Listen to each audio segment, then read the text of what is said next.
Álcoois podem sofrer diversos tipos de reações orgânicas. Letra A. Escreva a fórmula estrutural do butan-2-ol. But, 4 carbonos. An é porque só tem ligações simples. 2-ol é porque no carbono 2 nós temos uma hidroxila alcoólica, né, de álcool. Então, está aqui a fórmula estrutural do butan-2-ol, né? Lembrando que tem hidrogênios ligados aqui aos outros carbonos, né? Esse tracinho que eu fiz, leiam que tem um hidrogênio aqui na ponta. Então, a letra A era só escrever a fórmula estrutural dele. Na letra B, escreva a equação correspondente a uma reação de eliminação desse álcool na presença de ácido sulfúrico concentrado a 170 graus, com formação do produto de maior rendimento. Lembrem que as reações de eliminação são quando a gente tira dois ligantes na cadeia para formar uma insaturação, né? E o fato que para álcoois tem dois tipos de eliminação que a gente tem que guardar. Quando ela ocorre a 170 e quando ela ocorre a 140. Quando ela ocorre a 170, ocorre uma eliminação intramolecular, ou seja, dentro da própria molécula. Então está aqui, de novo, o álcool, o butan-2-ol, né, de modo que leiam que nas pontas tem hidrogênio, tá bem? Se ela fosse a 140 graus, ocorreria uma reação de eliminação dentro da minha cadeia com uma vizinha. Então sairia uma água deste OH com o OH de outro butanol. Como ele me disse que é a 170, então é uma eliminação intramolecular. Como tem OH, gente, e o que tem nos carbonos vizinhos? Hidrogênio e hidrogênio. Então nessa reação de eliminação, o que vai sair, o que vai ser eliminado aqui é a água. Então esta eliminação poderia ser chamada de uma desidratação. De modo que, percebam que nós temos duas possibilidades. Pode sair a hidroxila e o hidrogênio da esquerda, ou pode sair a hidroxila e o hidrogênio da direita. Ou seja, nós temos aqui duas possibilidades. Só que a questão pediu para a gente o produto de maior rendimento. E aqui tem uma regra, tá? De preferência, não é de exclusividade, não. Nas reações de eliminação, isso é chamado de regra de Zaitsev.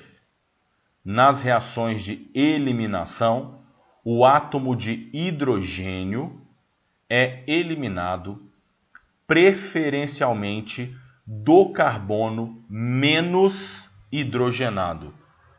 Ou seja, a hidroxila aqui já é certa que vai sair. A gente está na dúvida se é o hidrogênio da esquerda ou o hidrogênio da direita. Sendo que o carbono à esquerda da hidroxila, ele tem 3 átomos de hidrogênio. O carbono à direita da hidroxila tem só 2 átomos de hidrogênio.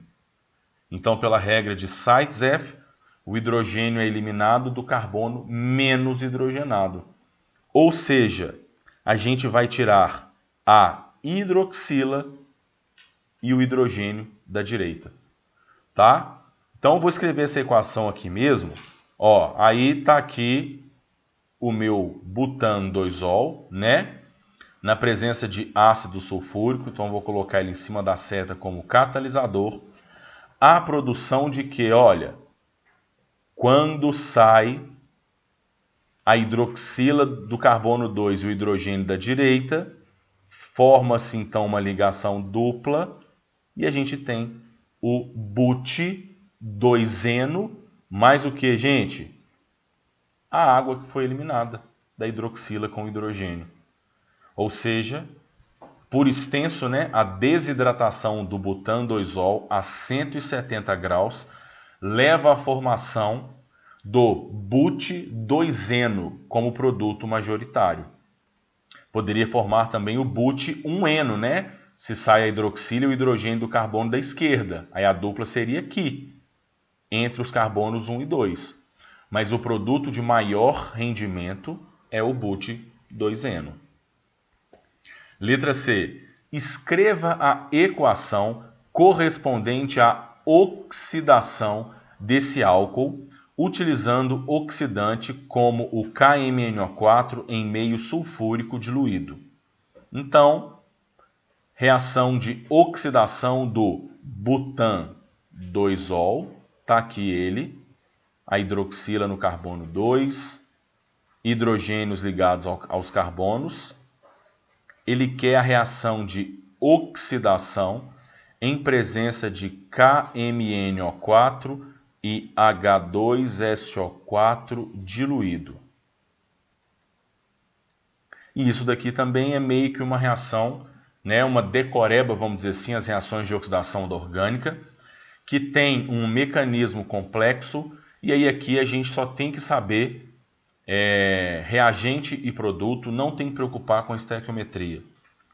Lembrem que quando o meu álcool é primário, a oxidação dele pode levar à formação de aldeído, posteriormente de um ácido carboxílico.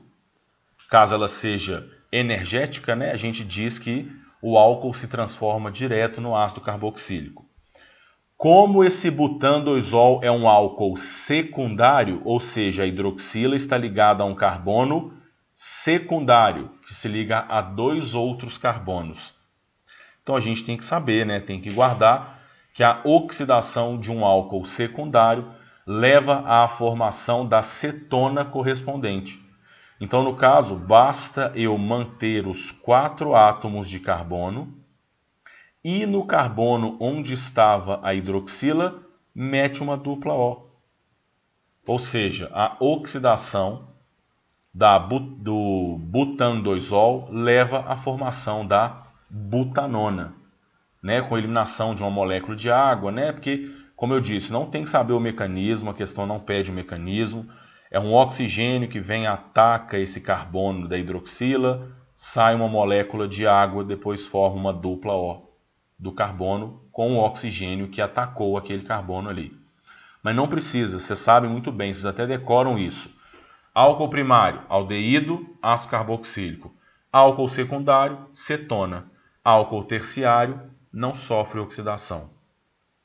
E, por último, escreva as fórmulas das substâncias envolvidas nesta questão que apresentam estereoisomeria. Estereoisomeria é isomeria espacial, que pode ser cis-trans ou óptica. E quais são as substâncias envolvidas nessa questão? De novo, olha, o butan-2-ol tem uma hidroxila aqui. Na primeira reação, houve formação do but-2-eno. Está aqui o but-2-eno, agora eu estou desenhando ele na geometria correta. E também da butanona. 4 carbonos, dupla O aqui no primeiro. Quando a questão me pede o tipo de estereoisomeria, ele só quer que a gente saiba analisar as condições de ocorrência, tanto da isomeria cis e trans quanto da ótica. Para que a gente tenha isomeria cis e trans, a gente tem que ter ligação dupla, primeira condição, dupla entre carbonos. Eu estou analisando de trás para frente. A butanona não tem dupla entre carbonos. Então, cis e trans ela não tem. Para ter isomeria ótica, qual que é a condição? O carbono quiral, que é um carbono saturado ligado a 4 ligantes totalmente diferentes entre si. O carbono 2, né, o da cetona, ele não é saturado. Agora, todos os outros contêm ligantes iguais, hidrogênios. Então, na butanona não tem nenhum tipo de estereoisomeria. Agora, analisando o butan 2-ol, não tem dupla entre carbonos. Então, não tem isomeria cis e trans. Mas, esse carbono aqui, que eu estou marcando com um asterisco, primeira condição, ele é saturado, faz as 4 ligações simples. Segunda condição, os 4 ligantes são diferentes entre si.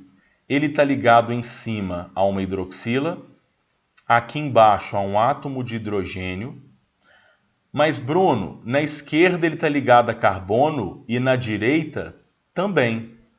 Só que a gente não analisa só o primeiro átomo ao qual o cara está ligado. Percebam que, chamando de ramificações, na esquerda ele está ligado a um metil e na direita a um etil, tá? Então, esses 4 ligantes são diferentes entre si. Eu olho o grupo inteiro ligado ao átomo. Ele está ligado a um OH para cima, um H para baixo, um carbono para a esquerda e 2 para a direita. Então, esses 4 ligantes são diferentes. Ou seja, o butan 2-ol apresenta isomeria óptica. E já o but 2-eno, qual que é a condição mesmo para que a gente tenha isomeria cis e trans? Tem que ter dupla entre carbonos, primeira condição. Segunda, os ligantes de um mesmo carbono não podem ser iguais. Ou seja, o carbono da esquerda está ligado a um metil para baixo e um hidrogênio para cima. O da direita está ligado a um hidrogênio para cima e um metil para baixo. Então, os ligantes dos carbonos são diferentes entre si. Aqui tem isomeria cis-trans ou geométrica, né, como a gente quiser chamar. Inclusive, o desenho que eu fiz, vamos traçar uma linha? Traça uma linha cortando os carbonos e a ligação. Olhem onde estão os 2 grupos maiores dentre os 4. São esses 2 metil para baixo, que são maiores, mais volumosos, têm uma massa maior do que os hidrogênios em cima. Esse, no caso que está desenhado, é o cis-but 2-eno, porque os 2 maiores estão de um mesmo lado dessa linha que a gente traçou.